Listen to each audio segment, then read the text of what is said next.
Yeah, so I am the broker owner of Pride Lending. So I'm the primary loan officer here, but also the owner of the company.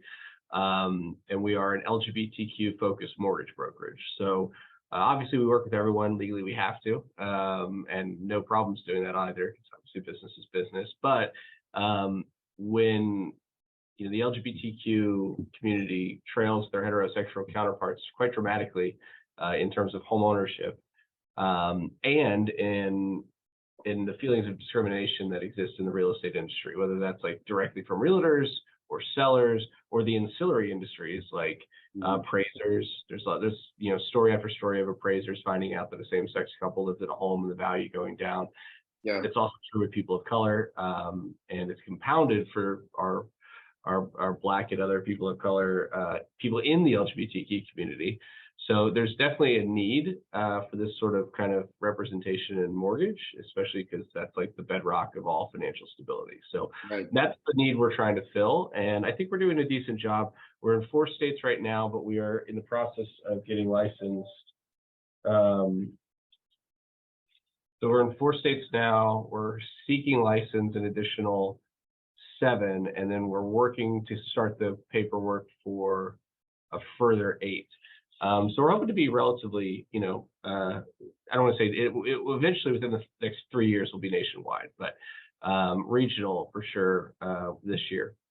And then I got connected with Compete. Bob, actually, I think it might have just been a cold call. I don't know. I don't know if maybe someone from the National Football League, the National Gay and Lesbian or Gay Flag Football League, maybe made an introduction, but I was gonna say if you've been chatting with John Duffy, then that's probably a good possibility.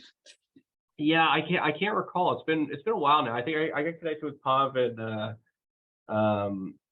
another gentleman back in October, I think is when I signed up.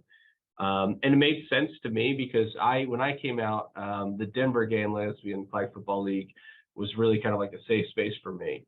And so sport really had a tremendous impact on not only my like mental well-being and my ability to come out and have a supportive group or a family, but it also kind of gave me an outlet that was a healthy outlet to explore that community. So tremendously grateful to that opportunity, that organization that existed, and seeing Compete's mission to help kind of grow those, whether it's awareness or other leagues similar or support networking, whatever they can do, it seems like a worthwhile mission to support. So that's how I got originally involved.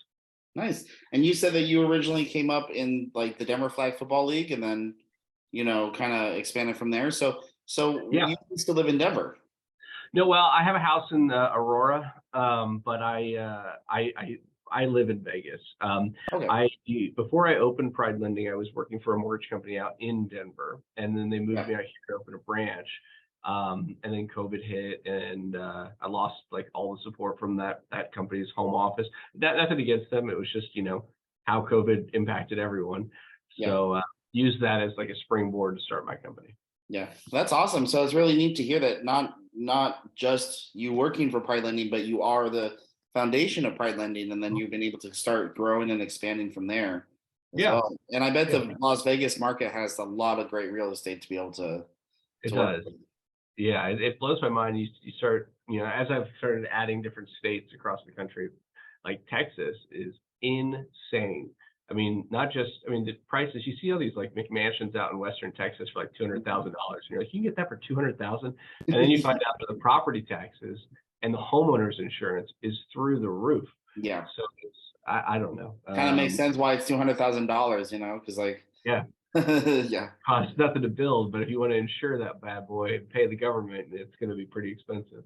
exactly. So yeah, that's quite interesting. Now, do you just work with residential real estate or do you work with commercial real estate as well? Yeah, I have the ability to do some commercial, but I'm a firm believer in you have to be an expert in the product you sell. And since I live and breathe residential mortgages. I don't do that for commercial, so I tend to refer all that out.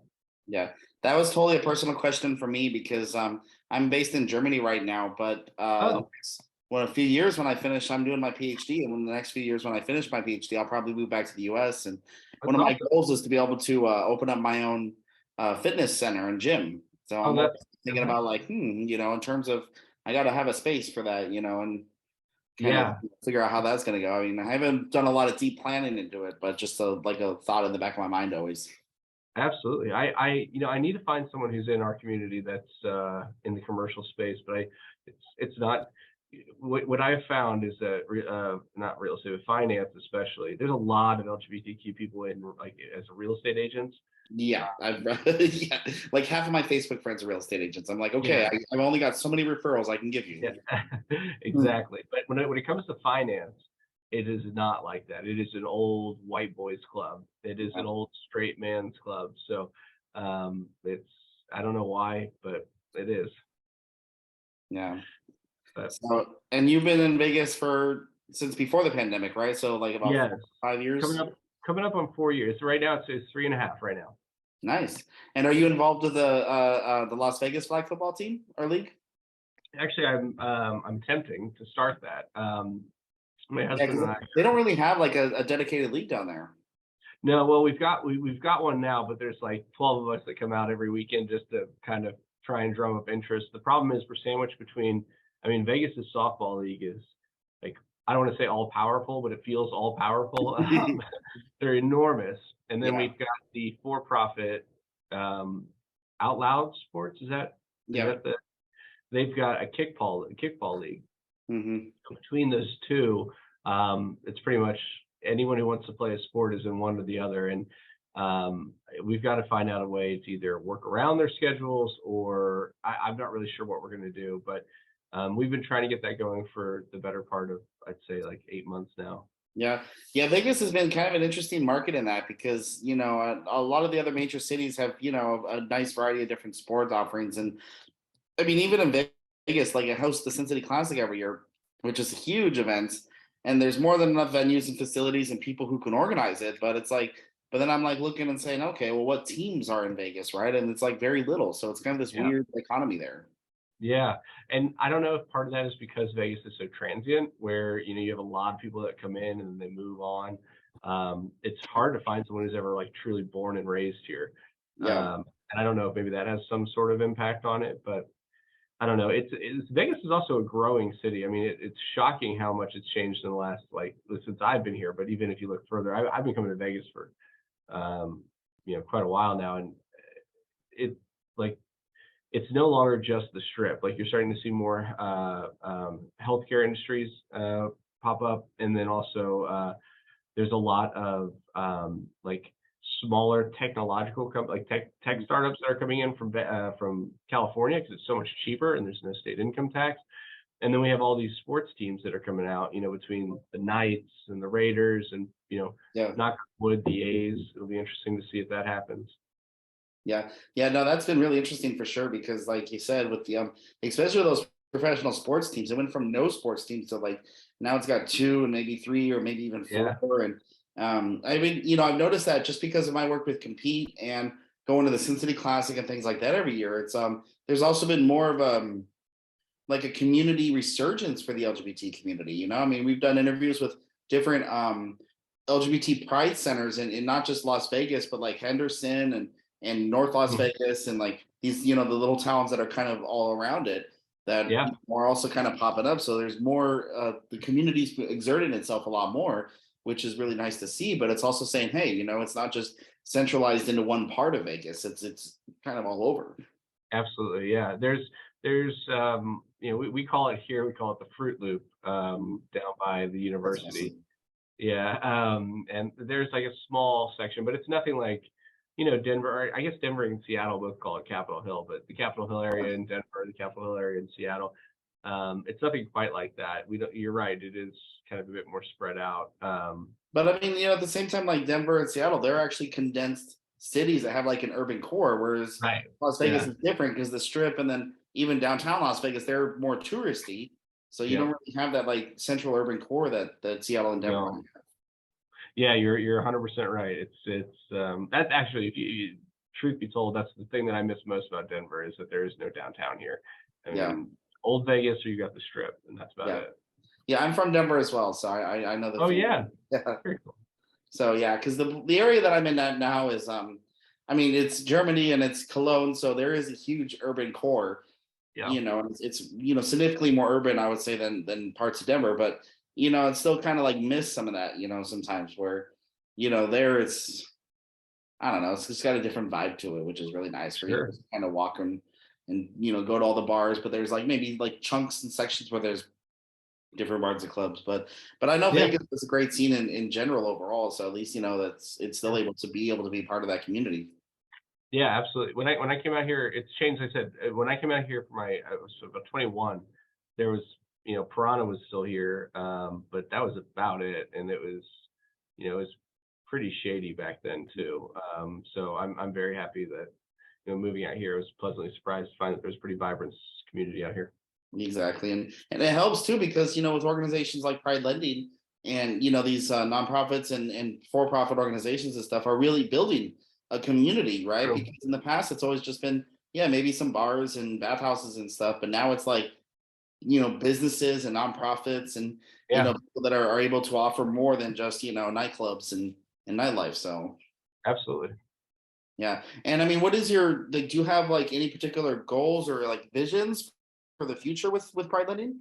Yeah, so I want to be in all 50 states. Well, I say all. There's like New York and Illinois are almost impossible to get licensed in. So we'll see about those two. But I want to be in the vast majority of states. But I want to be like I want to be the gay lender. Mhm. So we're working on getting a warehouse line. So right now I'm a broker, but also part of our goals is to get our own warehouse lines to fund deals in house. I want to employ a diverse and very representative group of people as well. So I've got a lot of goals for just not only our reach, which I want to be again, I want to be the gay lender, and two, I also want to be a good place where I can employ the underserved communities that we're part of. In addition to, I know that still like cisgender white, even if I am gay, pretty high up there. So I also want to make sure that I'm employing in positions of authority and I hate the word power, but power, you know, BIPOC folks, diverse gender identities. And so I have a lot of like big goals. I just don't know.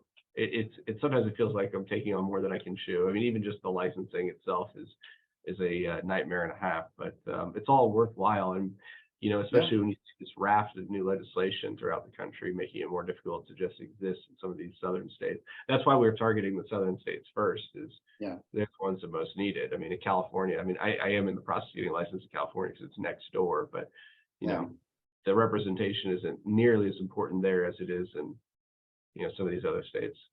Yeah. And I mean, take it from a sports psychologist, it's good to have these big, huge long-term goals but that maybe feel a little more, like a huge mountain to climb. But if you just focus on, okay, break it down, right? Chunk it into medium, midterm goals and then chunk those into small term goals and just focus on each step at a time so that, you just focus, okay, what's the next thing? What's the next step? What's the next step? Yeah, Okay, what's important right now? And just keep, building that up. And then before you know it, you're gonna stop and look around and be like, "Oh crap, yeah, we're farther along yeah. than we ever thought." I appreciate that. Yeah. Yeah. And the last question I have for you is one I always ask everybody, especially because our main hashtag and kind of two-word motto is sports diversity. So, what does sports diversity mean for you? Well, I mean, I kind of alluded to this before, but for me, it was finding a place where I could be like truly authentically myself for the first time in my life. And it was it wasn't just cathartic. It was I don't want to overstate it, but it was incredibly it, it was possibly up in the top like three single most important I don't want to say events, but interactions that I've had in my life to put me to who I am today. And that was directly through the power of sport and a diverse sport at that. So it not only gave me the confidence to be who I was, it also introduced me to so many other people that and viewpoints that I never would have been exposed to. And so, yeah, for me, it's not just a nice thing to have. It can be essential. So that's kind of why I was so interested in compete when they approached me. I was like, I can see the value in all this.